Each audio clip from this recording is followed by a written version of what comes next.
थोड़ी सी अपने भीतर ललकता रखिए शिव को पाने की।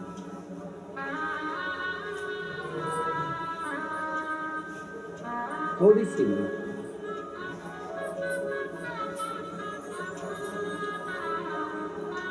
और जब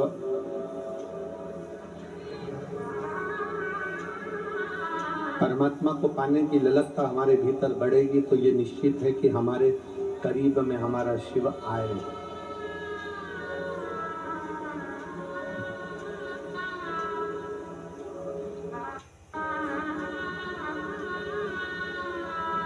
जिसको आप बहुत ज्यादा प्रेम करते हो,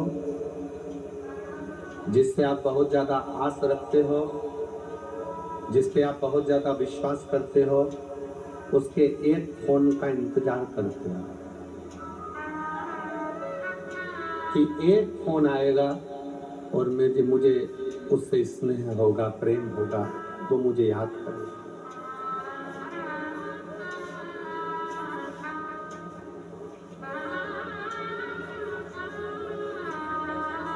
आप उससे जिससे प्रेम करते हो, ब्लॉक कर दिया, 3 बार ब्लॉक से हटा कर देखा कि इसने मैसेज करा कि नहीं करा।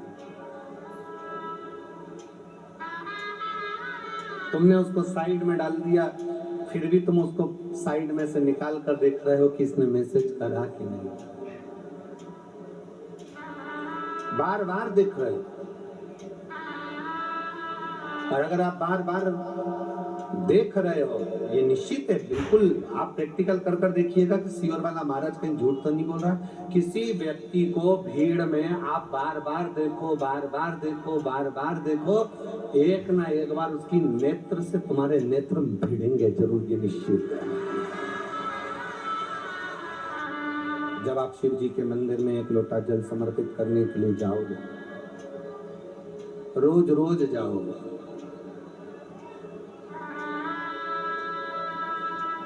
प्रतिदिन जाओगे, एक ना एक दिन उससे मिलन जरूर मिलेगा। तक आप उसके शिवालय शिवरात्रि की एक कथा मिलती है।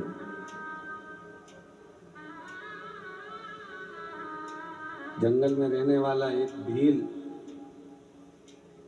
पानी लेकर अपने बच्चों के भोजन की व्यवस्था करने के लिए पेड़ पर चढ़ जाता है। उसको नहीं मालूम कि ये वृक्ष बेलपत्री का है।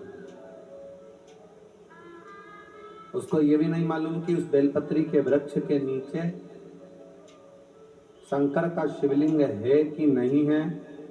बेलपत्री के वृक्ष के नीचे अगर एक कंकर भी पड़ा है तो वो शंकर का शिवलिंग ही माना जाता है।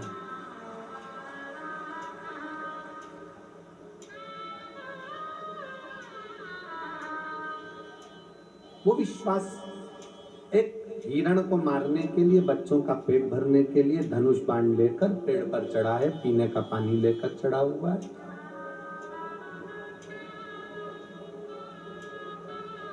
पूरी रात हिरण का इंतजार करता है, पूरी रात।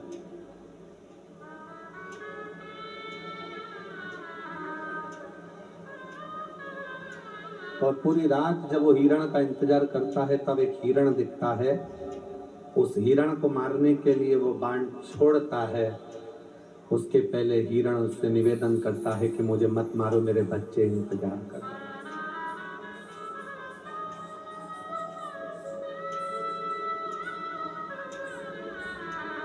वो मारने वाला भील रुक जाता है।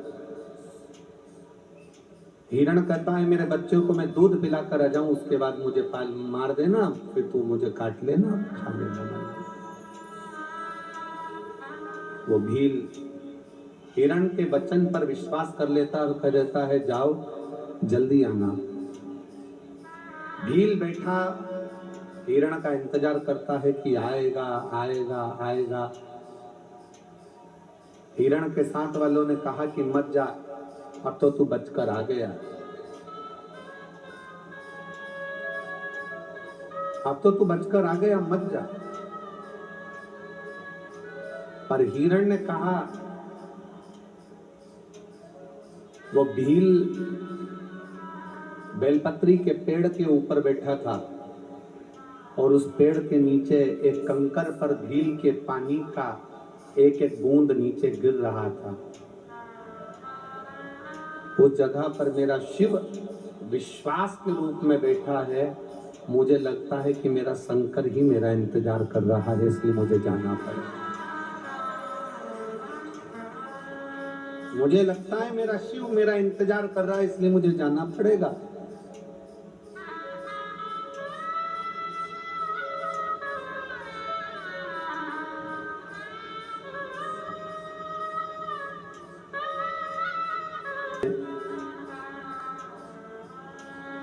25 साल तक औलाद नहीं। आप जरा विचार करिएगा कि 25 साल में ऐसा कोई डॉक्टर छोड़ा होगा उसने इलाज के लिए? बोलो जरा, छोड़ा होगा?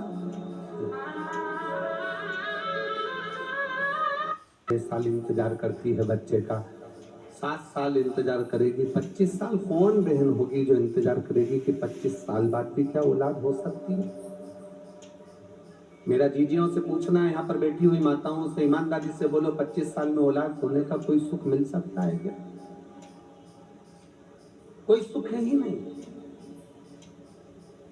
25 से कम हो जाती है जब 1 व्रत करो और भगवान ना सुने, 2 व्रत करो भगवान ना सुने, 3 व्रत करो भगवान ना सुने, पर 4 व्रत करा, 5वां व्रत में भी आस नहीं छोड़ी और दीदी ने 5वां व्रत पूर्ण हुआ और बाबा की कृपा से 3 दिन बाद गर्भ ठहर गया। 25 साल के बाद गर्भ ठहरा। 8 जून 2023 को उनके घर में 25 साल के बाद बेटा हुआ। मैं बाबा को यहाँ प्रणाम करने के लिए 25 साल। इसमें एक लाइन उन्होंने लिखी, कुबेरेश्वर धाम की भूमि पर हम लोग गए, वहां रात्रि विश्राम। मनुष्य का जन्म मिलता है तो बाबा ने कुछ ना कुछ तुम्हारे भाग्य में लिखकर जरूर भेजा है, हिम्मत मत हारना।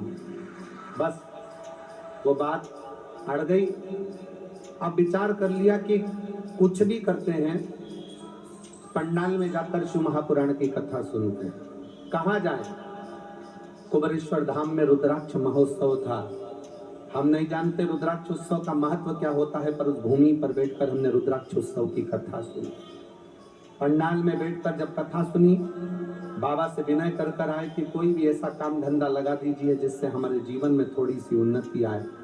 तब कुबेरेश्वर धाम की मिट्टी को साथ में लेकर प्रणाम करते, उस कंकर को एक कटोरी में रखकर पूजन करते और बाबा को बार बार नमन करते। आसपास में कथा होती, पंडाल में सुनने चले जाते। तब मेरे पति ने एक छोटा सा काम चालू करा। किराए के मकान में रहते और छोटे से काम को चालू कर कर बाबा की ऐसी कृपा हुई कि उस काम में भी कर्जा हो गया। अब काम में भी कर्जा हो गया, पति निराश हो गया, रोने लगा। हमने कहा चिंता मत करो, हिम्मत मत हारो, बाबा सुनेगा जरूर। अपन एक पंडाल में और कथा सुनने चलते हैं। फिर हम वापिस कथा के पंडाल में कथा सुनने चले जाते। गुरुजी, पंडाल नहीं होता, यहाँ तो कुबेरेश्वर महादेव भंडार भरने के लिए आता है। गुरुदेव, सारी दुनिया छोड़ चुकी थी, केवल एक शिव जी पर भरोसा था। मंदिर जाना चालू करा, झाड़ू लगाना प्रारंभ करा, पोछा लगाना प्रारंभ करा, मंदिर में भगवान का श्रृंगार करना प्रारंभ करा, पशुपतिनाथ का व्रत किया और बाबा ने जो छोटी सी एक दुकान किराए की ली थी, उस दुकान को चलाना प्रारंभ करा। और गुरुदेव, मैं बाबा का क्या वर्णन करूं, मेरे बाबा ने ऐसा हाथ पकड़ा कि कथा सुनते सुनते बाबा की कृपा से धीरे धीरे धीरे धीरे धीरे धीरे करते हुए व्यापार बढ़ा, मकान लिया, फिर व्यापार बढ़ा। आज बाबा की कृपा से पूरा व्यापार 2 करोड़ 10 लाख के ऊपर का व्यापार चल रहा है। ये बाबा को मैं धन्यवाद देने के लिए आया। ये शिव है। एक ये सब काम करते हो भोले बाबा, मेरा नाम हो रहा है। देव भोले बाबा, मेरा नाम हो रहा है, मेरा आपकी कृपा से सब काम हो रहा है, प्रभु आपकी कृपा से सब काम हो रहा है। शिव कृपा, शिव करुणा सागर, शिव उदार, उसकी उदारता कभी कम नहीं होती। शिव पुराण कहती है, भगवान शंकर का चरित्र कहता है, अगर बाबा आप लोगों को इस लायक बना दे, इस लायक बना दे कि इन शिव भक्तों ने शंकर के लिए दिया था और शंकर की भूमि पर ही जाकर अगर वो रुद्राक्ष महोत्सव में लगे तो इससे बढ़कर सुख क्या हो। उसके लिए आपको साधुवाद। एक बार जोरदार ताली हो जाकर मैं सुनील भाई, सम्राट भाई को इस चीज के लिए बहुत साधुवाद। आपका ये विश्वास,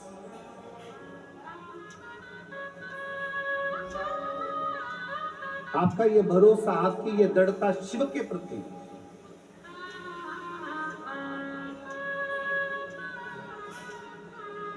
शंकर के प्रति। और मेरी जीजियों, मेरे जीजाओं, मेरी बेटियों, बेटाओं, मेरी माताओं, एक बात अपने भीतर उतारिएगा कि शंकर के मंदिर में जब आप जल चढ़ाने के लिए जाते हो, शिव के शिवालय में जब आप पहुंचते हो, शंकर के मंदिर तक अगर आप पहुंचते हो, आप शंकर के मंदिर तक केवल आप उसके दरवाजे तक पहुंचते हो। आप कभी ये विचार मत लाना कि आपने हाथ में जो जल का पात्र था, शिव जी को जल चढ़ा दिया, लोटा खाली हो गया, पात्र खाली हो गया, कलश खाली हो गया। नहीं, शंकर भगवान ने जब माता लक्ष्मी जी की शादी भगवान नारायण से कराई थी, माता लक्ष्मी जी की मां ख्याति देवी तो भगवान शंकर के साथ लक्ष्मी जी की शादी करना चाहती थी। लक्ष्मी जी की शादी तो शिव जी के साथ होने वाली है, क्योंकि लक्ष्मी जी की मां माता ख्याति देवी ने विचार कर लिया था अपनी बेटी लक्ष्मी का विवाह शंकर जी के साथ करूंगी। और भगवान नारायण ने भगवान शंकर जी से कहा कि लक्ष्मी का प्रेम, लक्ष्मी का स्नेह और मेरा प्रेम लक्ष्मी के प्रति, ये लक्ष्मी को मैं अपने साथ रखना चाहता हूं। शिव जी ने ख्याति देवी को कहा कि ख्याति, तुम मेरी आराधना करती हो, मेरी पूजन करती हो, मेरी आराधना में डूबी रहती हो, तो मैं तुमसे एक वर मांगता हूं, केवल आज तक मैंने दिया है, मैं आपसे मांगता हूं। ख्याति देवी कहती है, मैं आपको क्या दे सकती हूँ विश्वनाथ, भोलेनाथ, मैं आपको कुछ नहीं दे सकती। फिर भी ख्याति देवी, मुझे आपसे केवल एक वचन चाहिए कि आप अपनी बेटी लक्ष्मी का विवाह नारायण के साथ करो। ये वर दीजिए, ये वचन दीजिए, ठीक है। लक्ष्मी जी को सूचना मिल गई कि मेरा विवाह नारायण के साथ हो रहा है, जिनको मैं स्नेह करती हूँ, जिनके चरणों में मैं रहना चाहती हूँ। दौड़ते दौड़ते माता लक्ष्मी भगवान शंकर के पास कैलाश में पहुंच गई। हाथ जोड़कर विनय करा भगवान भोलेनाथ जी से। पार्वती जी ने देखा लक्ष्मी जी आई हैं, आओ लक्ष्मी बैठो, क्या बात है। लक्ष्मी जी कहती है, मुझे बाबा विश्वनाथ से कुछ कहना। भगवान शंकर नेत्र खोले और लक्ष्मी का आदर करते हुए बोले, लक्ष्मी आप आइयो, आपको नारायण मिल गए, इससे बढ़कर क्या प्रसन्नता होगी। कैसे आना हुआ। लक्ष्मी जी कहती हैं, मैं नारायण की तो सेवा करूंगी, पर आपके चरणों की भी मुझे सेवा करना है, मुझे आपके चरणों में रहना, आपकी सेवा करना है। शंकर भगवान ने कहा, लक्ष्मी अगर सेवा करना चाहती हो तो बस इतना करना कि कोई मेरे शिवालय में अगर एक लोटा जल चढ़ाने के लिए आए, उसका चढ़ा हुआ जल जब मुझ पर चढ़ जाए, उसका लोटा खाली ना जाए, उस लोटे के साथ में, उस कलश के साथ में, उस कलश के अंदर मेरे दरवाजे से लक्ष्मी उसके दरवाजे तक जाए। सारी समस्या का हल एक लोटा जल। एक लोटे जल में सब क्या है जो दुनिया का कल बदल दिया इस लोटे के जल में? शिव कृपा से भी, शिव उदारता से भी। एक का विश्वास दृढ़ है, दूसरा विश्वास से डोला हुआ है, क्योंकि उसको लगता है कि ये सब आडंबर हो सकता है, ये सब नाटक हो सकता है।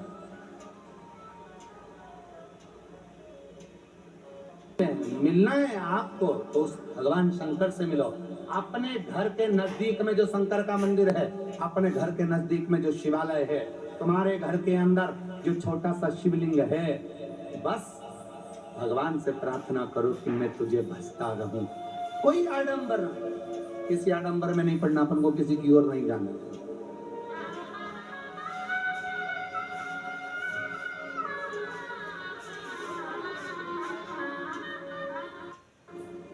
बहुत दिखावा होता है दुनिया में। लोग कहते हैं हमारे पास में आओ, हम तुम्हारा दुख मिटा देंगे। मेरे पास आना, मैं तुम्हारी तकलीफ मिटा दूंगा। मेरे पास आना, मैं तुम्हारा दुख मिटा दूंगा। नहीं नहीं, शिव महापुराण की कथा कहती है दुख तुम्हारा है, तकलीफ तुम्हारी है, तो मिटाना भी तुम्हें ही पड़ेगा। दुनिया में कोई नहीं मिटा सकेगा।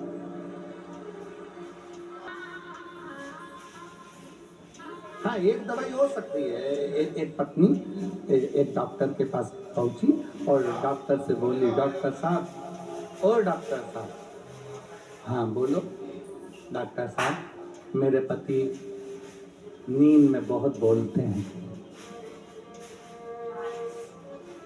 डॉक्टर साहब, मेरे पति नींद में बहुत बोलते हैं। डॉक्टर ने कहा,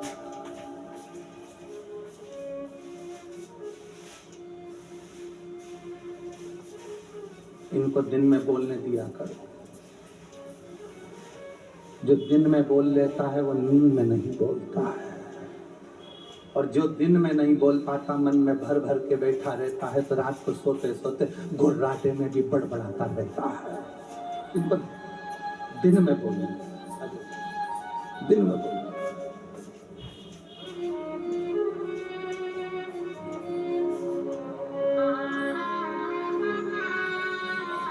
बहुत शून्य पे आ गए थे ये बच्चे, दोनों हार चुके थे, पर बाबा की कृपा से वापस करोड़ों में बिजनेस आगे बढ़ाया है। एक बार शिव तत्व।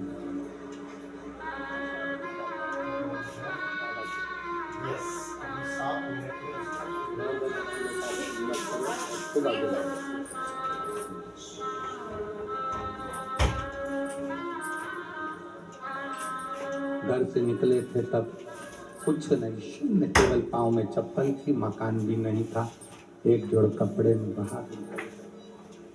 शिव तत्व।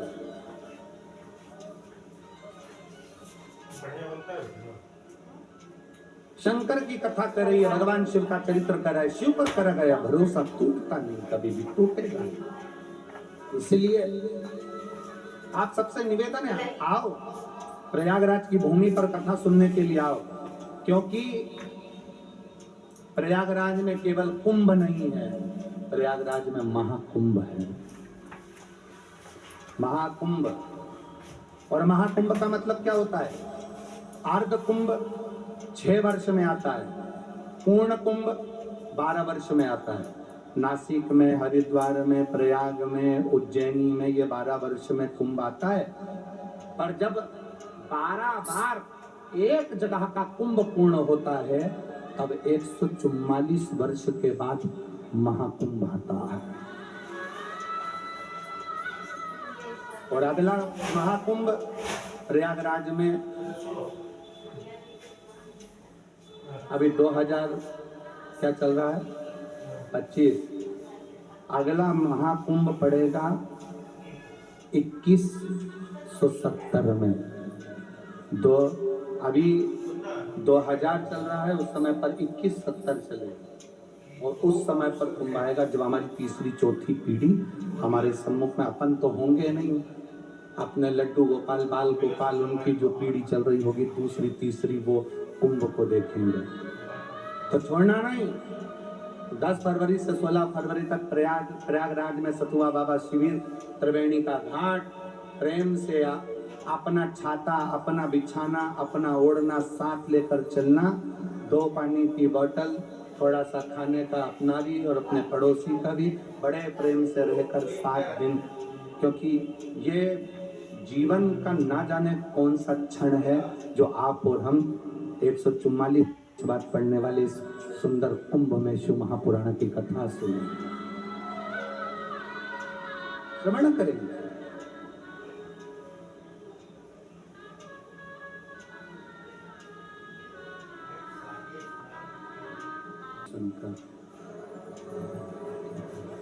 पवित्र कथा कर रही है भगवान की।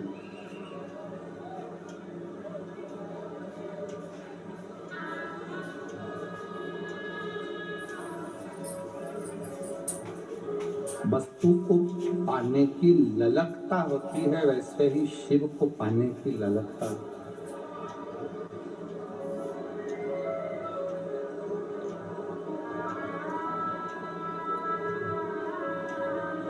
अपने अंदर एक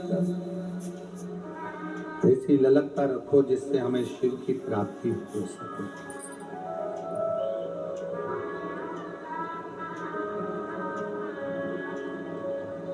एक बार भगवान शंकर नेत्र बंद कर बैठे हुए थे और तभी माँ जगत जननी माता पार्वती मैया आई और भगवान शंकर के नेत्र को उन्होंने स्पर्श किया।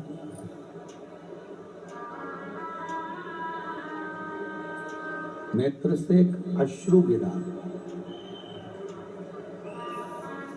उस अश्रु ने एक बालक का रूप ले लिया जिसका नाम अंधकासुर।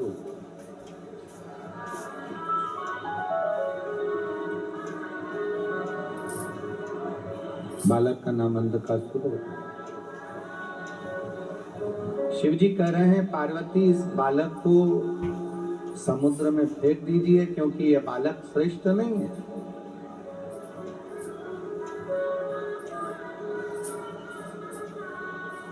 पार्वती जी कहती हैं इसको मैंने अपने हृदय से लगाया है तो ये मेरे पुत्र के तुल्य है, ये मेरे बेटे के तुल्य है। इसको मैंने अपने हृदय से लगाया है तो ये मेरा पुत्र है, ये मेरा बेटा।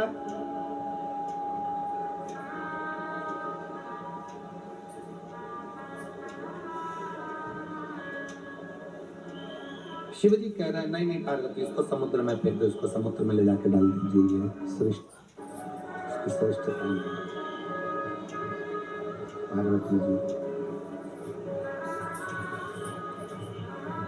शिव जी का कहना मानकर बच्चे को ले जाकर समुद्र के अंदर डाल दिया। समुद्र में जैसे ही बच्चे को डाला, उस समुद्र में तलातल में जल में हिरण्याक्ष रहता था। उसने उस बच्चे को पालन पोषण करना प्रारंभ किया। अब बच्चे का पालन पोषण हिरण्याक्ष कर रहा है। समय निकलता गया, बच्चा बड़ा होता गया। वराह अवतार में भगवान ने हिरण्याक्ष के प्राणों को हर लिया।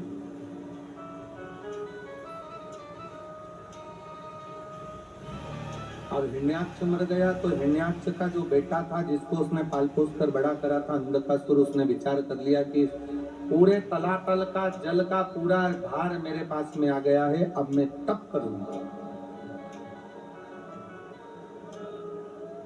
और शिव पुराण कहती है, भगवान शंकर का चरित्र कहता है आप व्रत करें, उपवास करें, तप करें, साधना करें, शिव मंदिर जाएं, कथा में जाएं, सत्संग में जाएं, भजन करें, कीर्तन करें, मंत्र जाप करें, मना नहीं है। पर इतना जरूर याद रखना कि किसी का अहित करने के लिए नहीं, बल्कि अपना हित और संसार के हित के लिए, कुछ अच्छा करने के लिए करें।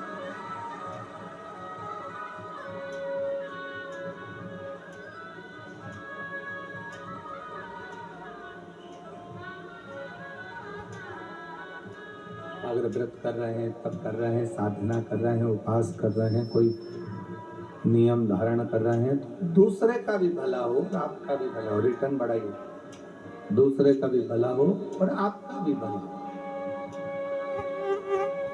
सर्वे भवन्तु।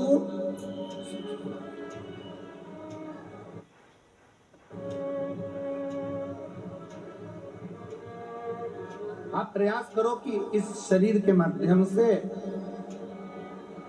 हम संपूर्ण विश्व का कल्याण करते रहें जब तक ये मानव की देह मिली है, और अच्छा कर्म हम अपने हाथों से करें। कल सुनील भाई कह रहे थे कि दोनों भाई मिलकर, सुनील भाई, सम्राट भाई और आदि संदीप भाई वगैरह सब कल कह रहे थे गुरुजी भगवान से बस इतना हमें वचन भगवान ने इतनी कृपा कर दे कि हम जब तक ये शरीर है सबके काम आते रहें और सबके लिए कुछ ना कुछ अच्छा करते रहें, ऐसा भगवान कृपा कर दे, बस ऐसी दया। तुम ही कहेंगे जितने इस कथा के मंडप में बैठे हैं, जितने इस कथा के पंडाल में बैठे हैं, भगवान से ये प्रार्थना करना कि हमारे अंदर ऐसा भाव देना कि सर्वे भवन्तु सुखिना, सारे सुखी रहें हमारे भीतर ये। क्योंकि भारत की भूमि पर जन्म लिया है, भारत माता की गोद में हम आए हैं, भारत माता की गोद में हम रहते हैं, भारत माता की गोद में हमारा जन्म हुआ है। तो ये भारत की भूमि ही केवल एक भूमि है जो हमेशा एक बात करती है, विश्व का कल्याण। प्राणियों में जम के तो बोलो, सद्भावना, विश्व का कल्याण।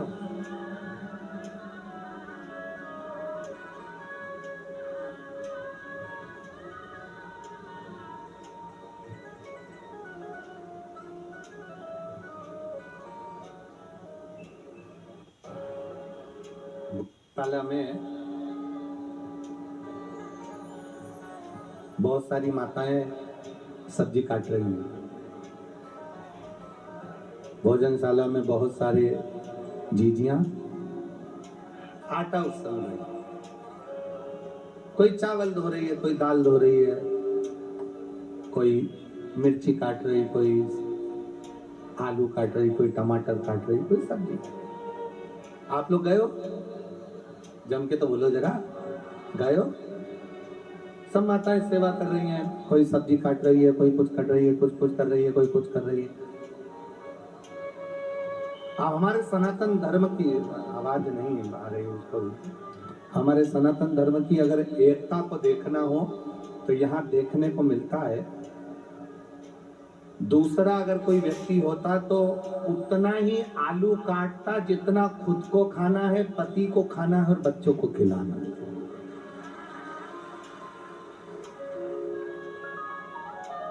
पर ये सूरत की पवित्र भूमि पर जो कथा चल रही है शिव महापुराण के, हमारा शिव का ये चल रहा है। आ जाइए,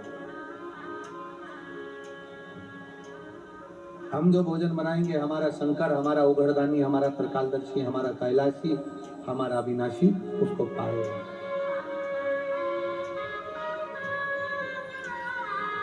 10 वर्ष के बाद संतान की प्राप्ति हुई, एक बार जोरदार ताली।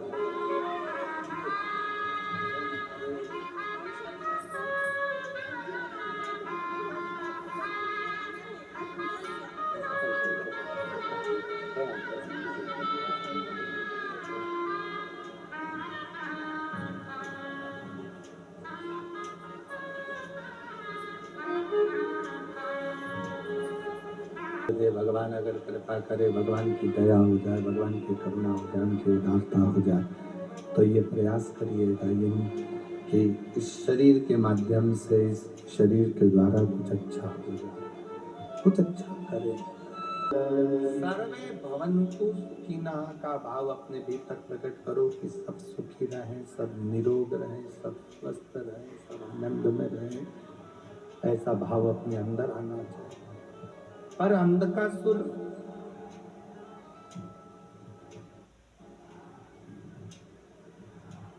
तब कर रहा और तब भी ब्रह्मा जी अंधकासुर ने तब करना प्रारंभ करा अंधकासुर तप कर रहा है और ब्रह्मा जी से वर मांग रहा है।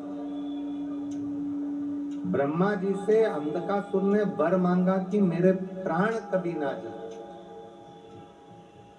मेरा शरीर कभी ना छूटे। हमने परसों की कथा में कहा था, असुरों ने जो भी मांगा बस ये मांगा कि मेरा शरीर ना छूटे।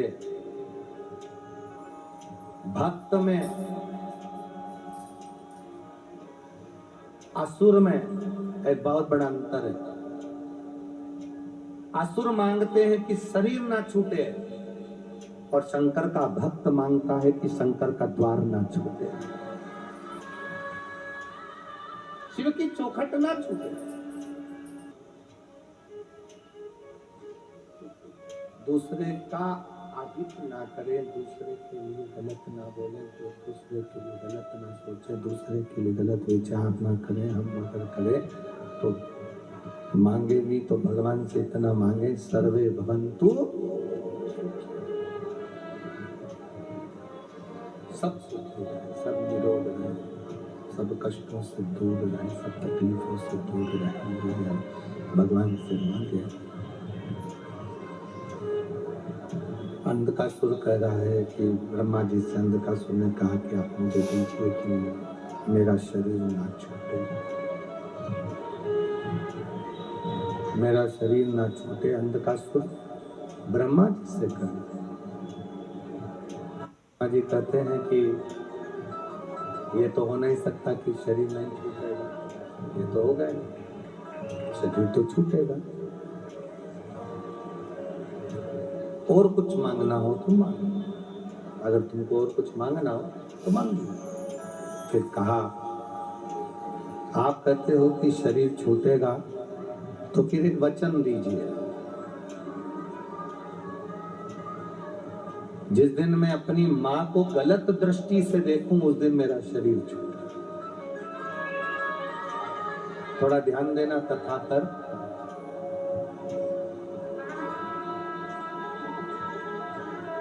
शिव पुराण का ये पंडाल, घर में रहने वाले बुजुर्ग माता पिता, ये सब कल्प वृक्ष की तरह होते हैं जिनकी छांव में हम आगे बढ़ते हैं। पूरे साल रुद्राक्ष बटते हैं, केवल रुद्राक्ष महोत्सव आता है तब रुद्राक्ष का वितरण बंद करते हैं, क्योंकि बाबा के रुद्राक्षों का जो वहां पूजन होता है उसकी तैयारी करी जाती है। तो रुद्राक्ष वितरण भी अभी 25 जनवरी से 25 मार्च तक रुद्राक्ष का वितरण कुबेरेश्वर धाम पर बंद रहेगा। 25 जनवरी से 25 मार्च तक रुद्राक्ष का वितरण बंद रहेगा, क्योंकि 25 फरवरी से 3 मार्च तक रुद्राक्ष महोत्सव है। उसमें रुद्राक्षों को तैयार कर कर बाबा का पूजन अर्चन होता है 7 दिन, और वही रुद्राक्ष फिर बाद में आप सबको साल भर वितरित होते हैं, साल भर मिलते हैं। हाँ, यदि किसी को बहुत गंभीर बीमारी है, रोग है और बहुत जरूरी में अगर उसको चाहिए रहेगा तो आश्रम पर एक काउंटर लगा दिया जाएगा, जिसमें आप अपनी बीमारी की कोई फाइल दिखाकर आप अर्जेंट में रुद्राक्ष वहां से प्राप्त कर सकेंगे। कुबेरेश्वर धाम का रुद्राक्ष कभी बाजार में बिकने को नहीं आता। कुबेरेश्वर धाम का रुद्राक्ष कभी मार्केट में बिकने के लिए नहीं जाता। कुबेरेश्वर धाम का रुद्राक्ष कभी कोरियर नहीं करा जाता। वहां आओगे, निशुल्क लाइन लगाओगे, झोली पसार कर बाबा से प्रणाम कर कर कहोगे कि हमें ये तकलीफ है, हमको इसके लिए रुद्राक्ष चाहिए। रुद्राक्ष लेते समय उससे अपने दिल की बात करते हुए आप लेकर आ जाओ।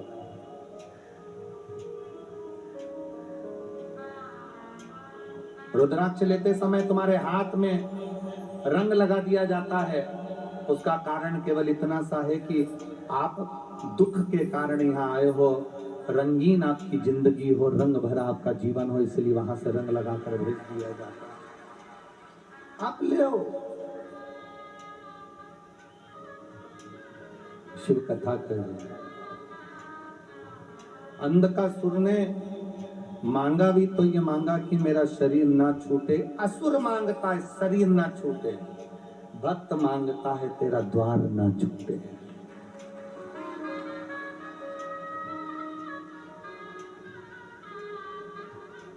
तेरा द्वार ना छूटे।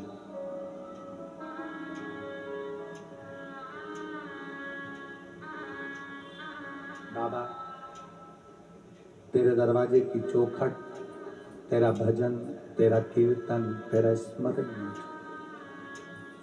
हम ऐसी कृपा कर, ऐसा भंडार भर, ऐसी करुणा कर कि तेरी चौखट ना छूटे। और आप भी क्या कर जाना अगली कथा में, और हम तो यहां तक कहते हैं आज कथा सूरत गुजरात में विराम हो जाएगी 22 तारीख को। 24 तारीख को कथा साकरी में प्रारंभ हो जाएगी 1 बजे से 4 बजे तक। बाबा से ये कहकर जाओ कि साकरी में महाराज 7 दिन की शिव पुराण की कथा चलेगी, हमारा पत्र साकरी में ही पहुंच जाए, ऐसी कृपा कर देगी। क्या देता है, कैसे देता है, कितना देता है, ये उसके ऊपर लिखता है। अपन अपना कर्म करो, फल उस पर छोड़ दो। आप पंडाल में बैठकर कथा सुनो, देना उसका काम है। तेरे मंदिर में आना मेरा काम है और मेरी बिगड़ी बनाना तेरा काम। आप तो केवल उसके तरफ प्रेशर ही नहीं आ रहा है साउंड में। आप तो केवल उसके दरवाजे तक जाओ, उसको विनय करो, निवेदन करो, आगे उसकी मर्जी संभाले। साकरी में अंधकासुर ने ब्रह्मा जी से मांगा कि मेरे शरीर ना छूटे। आप मांगिए कि मेरे से भगवान का द्वार ना छूटे, भगवान का दरवाजा ना छूटे, भगवान की चौखट ना छूटे। आपको मांगना है तो भगवान से प्रार्थना करो कि आपका द्वार ना छूटे, आपकी चौखट ना छूटे, आपका भजन ना छूटे।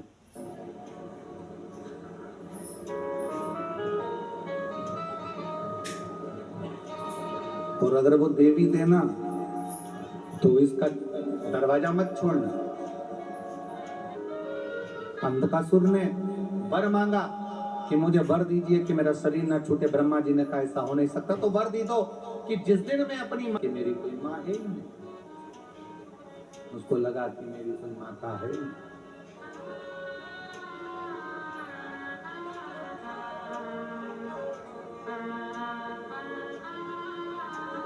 बस तथास्तु कर दिया ब्रह्मा जी ने। उसको यह नहीं मालूम कि माता पार्वती ने मुझे गोदी में लिया है और माता जैसा प्रेम किया है। पार्वती जी ने कहा ये मेरा पुत्र है, क्योंकि शंकर भगवान तुम्हारे नेत्र अश्रु से प्रकट हुआ, नेत्र अश्रु से हुआ। समय आया, अंधकासुर ने अपने दूतों को सूचना करी कि मुझे शादी करना है, जो बहुत सुंदर हो उसको लेकर आओ।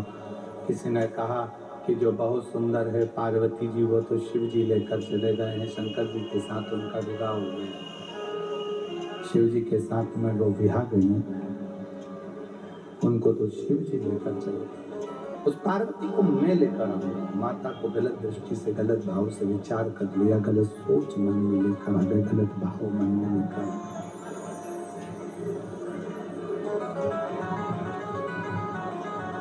गलत सोच मन में आई, गलत भाव मन में आया, गलत विचार मन में आया। पार्वती को लेने के लिए, माँ जगत जननी जगदम्बा पार्वती जी को लेने के लिए अंधकासुर चले गया। माता को गलत दृष्टि से देखा तो भगवान शंकर को क्रोध आया।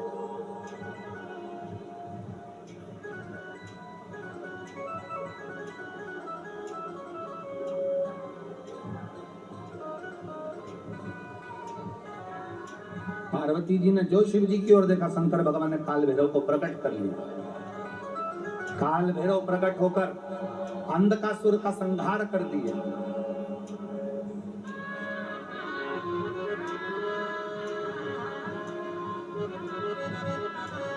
एक स्त्री में बहुत बल होता है। मेरी जीजियां इस बात को जानती हैं, एक स्त्री में बहुत बल होता है। अगर कोई उसे परेशान करे तो वो जवाब दे सकती है। एक स्त्री में बहुत बल होता है, अगर उसे परेशान किया जाए तो वो जवाब दे सकती है, पर वो जवाब देने के लिए सबसे पहले अपने पति की ओर देखती है, अपने साथ में अपने भाई की ओर देखती है, अपने पिता की ओर देखती है।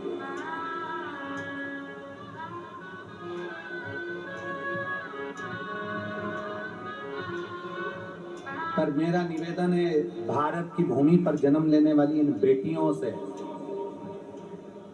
भारत की भूमि पर जन्म लेने वाली इन बेटियों से मेरा निवेदन है,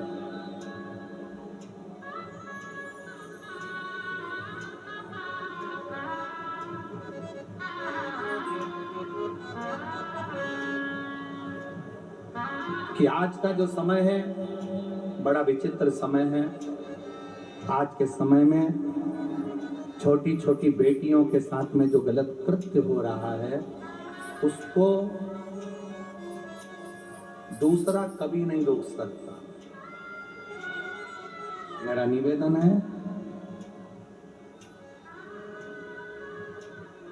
इतने अपराध हो रहे हैं, इन अपराधों को सरकार कब तक रोकेगी? इसलिए शिव महापुराण की कथा कहती है सरकार इन अपराधों को रोक नहीं पाएगी, संस्कार इन अपराधों को रोक सकता है। हमारे संस्कार, हमारी श्रेष्ठ संस्कार दिए हुए इन अपराधों को रोक सकते हैं। आप अपने संस्कार अपने बच्चों को दीजिए, अपनी बेटियों को उतना प्रबल कर दीजिए कि कोई निगाह उठाकर देख ले भला।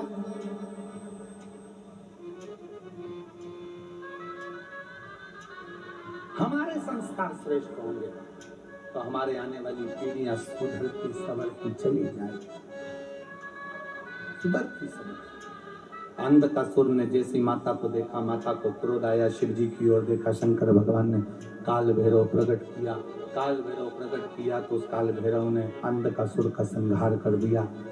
अंधकासुर का संहार हो गया। अंधकासुर के काका हिरण्यकशिपु ने तप करा, ब्रह्मा जी से वर मांगा, ना नीचे मरू, ना ऊपर मरू, ना अंदर मरू, ना बाहर मरू, ना अस्त्र से मरू, ना शस्त्र से मरू, ना दिन में मरू, ना रात में मरू, ना नर से मरू, ना पशु से मरू। भगवान शंकर की ऐसी कृपा हुई कि भगवान ने, ब्रह्मा जी ने तथास्तु कह दिया और भगवान विष्णु को नरसिंह अवतार धारण कर कर हिरण्यकशिपु का संहार करना पड़ा। अब भगवान नारायण ने नरसिंह अवतार धारण कर लिया, क्रोध का एक अवतार हो गया, बड़ा भयंकर क्रोध आया। भगवान विष्णु ने एक अवतार धारण करा, नरसिंह अवतार, जिसमें उन्हें क्रोध ही क्रोध आया। सारे देवता घबराने लगे, क्या करें? तब माता लक्ष्मी जी ने शंकर जी की आराधना करी। भोले बाबा, हे मेरे शिव, ओगड़दानी त्रिकालदर्शी कैलाशी अविनाशी शंकर, करुणा कर दीजिए, मेरे पति को क्रोध आ रहा है, उनका क्रोध समाप्त कर दीजिए। तब भगवान शंकर ने सारे देवताओं से बल लेकर सरम्ब पक्षी का रूप धारण करा और सरम्ब पक्षी का रूप धारण कर कर अपने पंजों में नरसिंह भगवान को उठाया और बद्रिकाश्रम में अलकनंदा नदी में ले जाकर छोड़ दिया, जहां जाकर नरसिंह भगवान का क्रोध समाप्त हो गया। आज भी बद्री विशाल जी का जब हम दर्शन करने के लिए जाते हैं, बद्री विशाल जी का जब हम दर्शन करने के लिए जाते हैं, पुल पर से जब बद्री विशाल भगवान का दर्शन करने के लिए जाते हैं तो ताप्ती, जहाँ पर ताप्त कुंड पड़ता है, जहाँ पानी गर्म निकलता है, उसी के ठीक सामने नीचे अगर हम दर्शन करते हैं तो वहां पर दर्शन करेंगे कि वहां एक शिला का दर्शन होता है जिसको नरसिंह शिला कही जाती है। और शिव जी का एक नाम सरम्भेश्वर महादेव पड़ गया। कौन सा महादेव? सरम्भेश्वर महादेव। शिव महापुराण की कथा कहती है जिसके घर में बहुत ज्यादा संख्या में क्रोध आता हो, पति को, पत्नी को, परिवार में, कुटुंब में, नातों में, रिश्तों में, कहीं बहुत इतना क्रोध, इतना गुस्सा, इतना झगड़ा, सास बहू झगड़ रही, भाई भाई झगड़ रहा, रिश्तेदार झगड़ रहे, आपस में क्रोध क्रोध क्रोध क्रोध। तो शिव महापुराण की कथा कहती है कि घर में से एक लोटा जल जब हम शंकर जी को चढ़ाने के लिए जाएं तो श्रम्भेश्वर महादेव के नाम से चढ़ाएं चढ़ाने के बाद उसी में से थोड़ा सा जल लेकर अपने घर के पीने वाले मटके में या जहां पानी पीते हैं उसमें आचमन के रूप में उसको लेना प्रारंभ करें। सरम्भेश्वर महादेव का मात्र नाम ले देने से भी क्रोध संयमित हो जाता है, क्रोध शांत हो जाता है। सरम्भेश्वर एक बार सभी नाम का स्मरण करेंगे। कौन से महादेव हैं? जम के बोलो जरा, सरम्भेश्वर महादेव। बोल सरम्भेश्वर महादेव की जय। हर हर महादेव। सरम्भेश्वर महादेव का स्मरण किया। आगे वर्णन आया है भगवान शंकर के सुंदर स्वरूपों का, 12 ज्योतिर्लिंग का स्मरण कराया गया है। प्रथम में भगवान शिव का प्रथम ज्योतिर्लिंग से सोमनाथ जी का वर्णन किया। गुजरात की इस पवित्र भूमि पर सौराष्ट्र में 2 ज्योतिर्लिंग स्मरण आते हैं। पहला सोमनाथ, दूसरा 2 ज्योतिर्लिंगों का। और ये गुजरात की पवित्र धरा, संतों की, साधुओं की, तपस्वियों की ये पवित्र भूमि है, पवित्र। जिस गुजरात की भूमि पर मेरे भगवान कृष्ण द्वारिका के नाथ बनकर विराजमान हुए हैं, ये वो पवित्र भूमि। ये सूरत नगर जहां मेरी मां भगवान सूर्य नारायण की बेटी ताप्ती निरंतर बहती रहती है, ऐसी पवित्र। तो वो कहते हैं ना,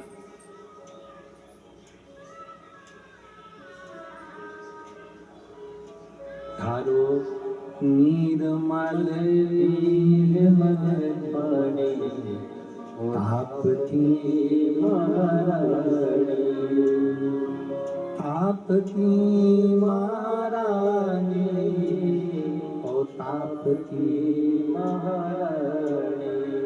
धारो निर्मल पानी, ओ ताप्ती महारानी। निरंतर जा बैठी, आनंद के साथ जहां सदा मां ताप्ती विराजमान हो, ऐसे सूरत नगर का एक आनंद गुजरात की पवित्र भूमि का शिव कथा का। भगवान शंकर का प्रथम सोमनाथ चंद्र को काया का रोग हुआ, शिव जी ने आकर उस रोग को समाप्त किया। भगवान शिव सोमेश्वर महादेव के रूप में विराजमान हुए, सोमनाथ जी के रूप में विराजित होते हैं। अगला वर्णन आता है मल्लिकार्जुन। भगवान शंकर पार्वती जी के साथ में श्री शैलम पर जाकर अपने पुत्र श्री कार्तिकेय जी महाराज को, भगवान कार्तिकेय जी को राजी करते हैं और भगवान श्री षडानंद आनंद के साथ में वहां विराजमान होते हैं। शंकर पार्वती दोनों उस श्री शैलम की पवित्र भूमि पर जाकर रहते हैं अपने पुत्र को मनाने के लिए, मल्लिकार्जुन के रूप में विराजित। फिर वर्णन आया है महाकाल का, महाकालेश्वर दूषण नाम के राक्षस का संहार करने के लिए, दूषण नाम के राक्षस का काल बनकर भगवान शंकर विराजमान हुए हैं महाकालेश्वर के रूप। अगला वर्णन है ओमकारेश्वर का। विंध्य नामक पर्वत के तप करने पर भगवान ओमकार के रूप में विराजमान। फिर वर्णन है श्री केदारेश्वर का। नर नारायण के तप से प्रसन्न होकर भगवान केदारेश्वर के रूप में प्रकट होते हैं। अगला वर्णन है भीमाशंकर का। भीम कुंभकर्ण का बेटा, जिसने चारों तरफ उपद्रव मचा कर रखा था, उस भीम का संहार भगवान शिव जी ने किया, तो भगवान शंकर का नाम भीमाशंकर हो गया। भगवान शंकर भीमाशंकर के रूप में विराजित हुआ। अगला वर्णन है काशी विश्वनाथ, मनु और शत्रुपा ने तप कर माँ गंगा जी के पवित्र तट पर भगवान मनु शत्रुपथ कर गंगा जी के पावन तट पर भगवान शंकर को विराजमान करते हैं और भगवान विश्वनाथ के रूप में विराजित होते हैं। भगवान विश्वनाथ के रूप में विराजित होते हैं। अगला वर्णन आता है त्र्यंबकेश्वर का। गौतम बाबा पर गौ हत्या का दोष लगा है और उस दोष से मुक्ति पाने के लिए गौतम बाबा की पत्नी महाअहिल्या भगवान शंकर का भजन करती हैं, तप करती हैं, साधना करती हैं और भगवान ब्रह्मा विष्णु महेश शिवलिंग के रूप में विराजित मन होकर त्र्यंबकेश्वर के रूप में विराजित होते हैं। फिर अगला वर्णन आया है श्री वैद्यनाथ जी का। रावण भगवान शंकर को लेकर जाते हैं, बीच मार्ग में भगवान शिव स्थापित हो जाते हैं, भगवान वैद्यनाथ जी के रूप में वहाँ विराजमान हुए। अगला वर्णन नागेश्वर का आया। दारुक नाम के राक्षस का संहार करने के लिए भगवान नागेश्वर के रूप में विराजित हुए। फिर वर्णन आया है रामेश्वरम का। राम जी महाराज ने भगवान शंकर को लंका पर चढ़ाई करने से पहले विराजमान कर उनकी आराधना करिए। कोई भी शुभ कार्य करने के लिए घर से निकलो, कोई अच्छा काम करने के लिए जाओ तो पहले पार्थिव शिवलिंग का पूजन करो। आपने अलग से बनाने की जरूरत नहीं, घर में जो गमला हो, मिट्टी हो, वहीं पर शिवलिंग की आकृति प्रकट करो, उसकी पूजन कर कर वहीं विसर्जन कर दो और पार्थिव पूजन कर कर जाइए, उसका फल अधिक प्राप्त होता है, जैसे राम जी ने करा। फिर वर्णन आया है सुंदर कृष्णेश्वर का।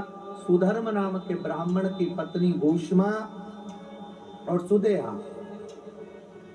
सुदेहा ने भूष्मा के बेटे को मार दिया था, जिसके कारणवश भूष्मा के बेटे को भगवान शंकर ने पुनः जीवित करा तो शिव जी का नाम कृष्णेश्वर महादेव पड़ गया। ऐसा 12 ज्योतिर्लिंग का भगवान शंकर की पवित्र कथा कृष्णेश्वर महादेव के साथ में यहाँ 12 ज्योतिर्लिंग का स्मरण कराती है। भगवान शंकर की यह पवित्र कथा सूरत नगर के इस पवित्र भूमि पर 7 दिवसीय शिव कथा चल रही, जिसको तुमरुका जी बाच रहे हैं। चंचुला देवी अपने पति के लिए श्रवण कर रही है। प्रेत योनि से बिंदुक मुक्त होता है। भगवान शंकर के सम्मुख में चंचुला देवी अखंड सौभाग्य धारण कर लेती। देवलोक को जाती। शिव जी कहते हैं भगवान तुमरुका जी से, तुमरुका जी ये पवित्र शिव महापुराण की कथा कलिकाल में, कलयुग में जन्म लेने वाले जीवों का उद्धार करे।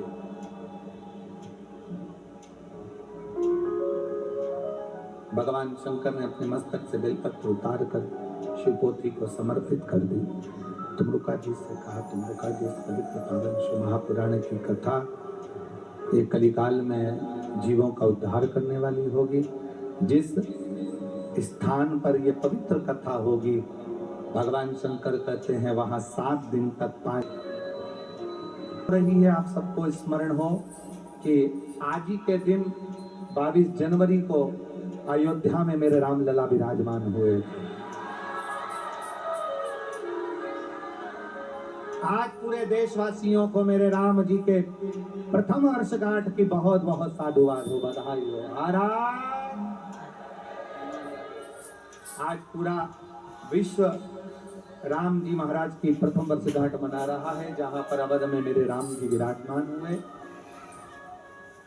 शिव कृपा से, भोले बाबा की कृपा से पाटिल परिवार में आज ये कथा विराम ले रही है।